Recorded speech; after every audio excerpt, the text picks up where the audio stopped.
This is Andi Purewal for Boxing Social in association with Betfred, live joined by promoter Eddie Hearn. Eddie, I appreciate you keeping your word and letting me go first today. One day away from fight night, what are your thoughts seeing everybody on the scales today? Oh, everyone looks good. I know that Malignaggi's team been a little bit quiet. You know, they had a check weigh, a bit late on the check weigh, but looked in great shape. Been professional all week. Chantel looked in tremendous shape as well. Never struggles at 140. I think it's going to be a great fight. Obviously, Savage coming in so light again. What, 215 pounds or something like that, giving away 45 pounds or so to Eric Molina. Johnny Fisher looks great. I think Craig Richards' fight is going to be really interesting. I think that's one that's slipping under the radar a little bit. And Castaneda against Kamari is an absolute war. Jordan Thompson looks $1 million. I think he's going to be a great addition. Ellie Scottney looks in tremendous shape. John Hedges has actually got quite a tough fight tomorrow night. And good to see Thomas Carty. Other than that, all good to go. Looking forward to it. Just a few things to touch on with regards to the fighters. Yesterday we saw Malignaggi very kind of fired up, kind of shouting about. Very calm today. Do you notice anything different there? Do you think she's maybe a bit nervous coming into tomorrow night? Probably the last little weight cut, I would think. You know, I think she's animated. She's never boxed on an occasion like this before. You know, she's hustled her way when women's boxing was virtually non-existent. She used to get $100 a round. She used to sell tickets out of her car to be able to fight. She's fought her way through the system to an opportunity like this. That makes her very dangerous, and she can really fight. Chantel, you know, she boxed in Vegas last time. She's quite chilled. She's quite relaxed. But the thing is with this fight, it's by far the toughest fights for both of them in their whole career. So Chantel's been calm. Mary's calm. They'll rehydrate. I really believe you get a great fight there tomorrow. Chantel's never in a boring fight, and Mary will do everything to win this fight. It's completely life-changing for her. Even the opportunity, the money tomorrow night is life-changing. She wins this, she gets in the final of the Road to Undisputed. The money pretty much doubles again, and she will change her life forever. So she'll be in there all night trying tomorrow. I know you won't want to look too far ahead because you've got another fight beyond this, well, two more fights beyond this in that division to make the undisputed champion, but a potential, say, Chantel Cameron and Katie Taylor fight, is that the one which you're hoping ends up? I've always said that fight for me is a mega fight. Chantel, we're building. Vegas last time, unified again, hopefully undisputed, but at the end of the spring. Once she wins that undisputed championship, the fight with Katie Taylor is a must. 135 pound undisputed, 140 pound undisputed. You know, England versus Ireland. It's such a brilliant fight, and I know Katie would love to take that fight. I know Chantel sometimes thinks that she doesn't want that fight. She'll fight everybody. I just feel that that's a real tough fight for both, and that should get what it deserves, which is probably selling out an arena and making sure they both get paid handsomely. Following on from Alan Savage Babbage's comments yesterday, I was a bit surprised to see him in a more relaxed mood today. Yeah, you never know when you get that. Maybe that was Alan. I think this is a really tough fight. You know, you talked about Mary being a little bit quiet today. I think Savage also realises that this is, again, well beyond anywhere he's boxed before. The problem with Molina is, you know, he's fit, but he's not done 9 weeks. So I think he's got 3 or 4 rounds in him of real danger. And he's going to be very dangerous early in this fight. He punches very hard, he punches sharp as well, and he's talented. But if it gets to 4 and 5 rounds, he's going to get overwhelmed. But you look at the size, you know, we said this last time with Bennett. Bennett was, 19 stone, Molina's 18 stone 8. Savage is giving away like 3-4 stone every time. And I think early on in that fight, Molina's going to be really dangerous. Alan's insistent that he can compete at heavyweight as the further up the rankings he goes. But yes, a couple of days ago, when I interviewed him, he mentioned he'd like to face Oscar Rivas for the Bridgerweight title. Is that something you'd consider? Yeah, I think the fun thing with Alan is that you could probably even bring him to cruiserweight.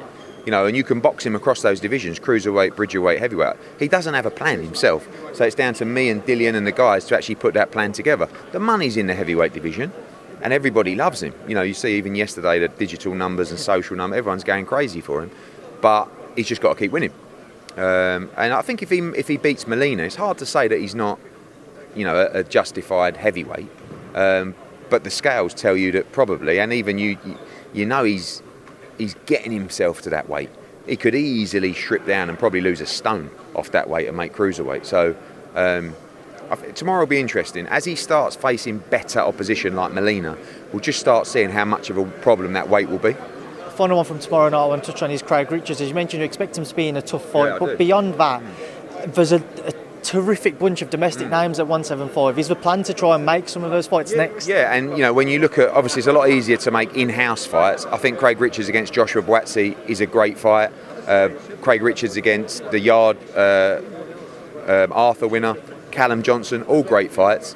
Everybody wants a world title shot. So sometimes you don't want to take a big domestic fight because you're queuing up for a world title shot.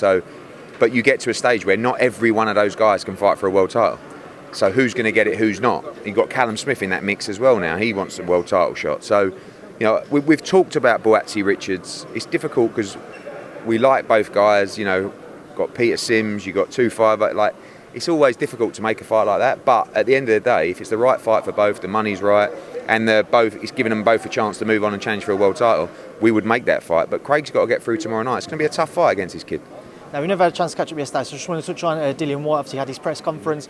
I was wondering how long kind of the extent to his injury will keep him out for, and when you expect to see him back training? It's one for the doctor, but I think it doesn't require surgery. I think it's probably going to be 3, 4, 5 weeks of physio and rest. He was getting treatment on it again yesterday, and that's it really. It's not a situation where, obviously I know he had an operation previously on the shoulder, doesn't need an operation, which is good, but he can't train, he can't throw punches like he needs to at the moment, and that's why he had to pull out the fight. So I think his doctor's coming tomorrow night, and I think he'll be available for the media because it was important for him to you guys to speak to him as well. But 3, 4, 5 weeks of physio and restoration, and it'll be good to go. Now, we spoke to everybody about that Tyson Fury fight. Dillian is a free agent, Eddie, so if he wanted to, he could move to make that deal by himself. So why do you feel like he would keep you involved for that? Ask him. He's been a free agent since the first fight we ever did with him. We've never had a contract with Dillian Whyte. We've got all his fighters with Matchroom. We're the best promotional company in the world. He needs our leverage, and he's extremely loyal. So, there's no will he re-sign with us? There's nothing to re-sign. Dillian Whyte works with us, you can ask him. And yeah, we're looking forward to trying to make that fight. Spoke about inactivity as well a couple of days ago because of how long it would have been between Dillian fighting last time out and potentially Fury next year. Does that not play more so into Tyson's hands because he's most recently fought with Deontay? Yeah, and that's a big thing about the whole injury, that people call, sceptical. It's a real disadvantage for Dillian to be out of the ring for that amount of time. This fight with Tyson Fury, I guess it happens in March, so that's a year of inactivity. Not ideal at all, and that's one of the reasons that he wanted to fight. So, yeah, it's not ideal, but at the same time, it is what it is. He'll be fit to fight. He'll be fit to fight Tyson Fury when that time comes, and that's all that matters. But ideally, he wanted to fight this year, of course. And, again, people sometimes understand fighters only get paid when they fight. Dillian Whyte's done a long camp. He was making a lot of money to fight Otto Wilding, and he wanted to fight, not just for the money, but of course for the activity. So we'll see how he gets on. Previously, Dillian has said that he feels Tyson's slowing down, which is maybe why he's taking more of an aggressive approach with the last couple of Deontay Wilder fights. Do you agree with that? I don't know. I mean, he is slowing down, but maybe that's just because of his style change. I'm really happy with the style change because I think he's easier to beat and he's a lot more entertaining to watch. So, brilliant. He's more aggressive. It's great to watch. Is that because he's getting older and he's slowing down? Maybe. But his style, he's not adopting that herky-jerky, style that's awkward and sometimes not great to watch. So he's holding his feet more. He's coming forward. He's throwing more punches. Is that because he's slowing down? I don't know. But either way, I think it's good news. Because I know there's a queue for me, and I want a couple more questions out of you, Eddie. Firstly, Kevin Ajako announced him today. Exciting signing. Really exciting. I had a chance to work with this kid a while ago, and he was a bit of an unknown quantity. And we let it slip, and then I started watching him fight, and I just went, shit, why didn't you sign this kid? He reminds me of a little, well, not even a little, but a Canelo Alvarez. A similar kind of style. Great defence, punches very hard, very aggressive as well. He's going to be in really entertaining fights, and he'll be out with us in December and ready to go. Get him out 10 rounds and then move on, start winning titles. And I think he's going to be a real threat. It's a major signing for us, and we're really excited about his future. Final one, I'm sure you've seen Paulie Malignaggi's comments about kind of why he didn't end up working with you guys or Sky for his picking out Frank. Yeah, so what did you make of the comment? I don't know really. I remember the incident where he spat at a fan or accidentally spat at a fan. I don't know. I got a lot of time for Paulie. I think he's a tremendous commentator. It's got nothing. Him not working for us has got nothing to do with that incident. I think it's more to do with the whole Showtime fallout and the controversy there. I don't know, but I'm guessing that's what it is. I think he's a brilliant commentator. I mean, he used to work for Sky a lot. Sky don't use him anymore. I don't work with Sky on boxing, so Frank was quite taken back. Well, I was taking the mickey out of him. Told him Malignaggi's going to chin him next time he sees him. But yeah, no, he's a brilliant commentator. Is Frank feminine, Eddie?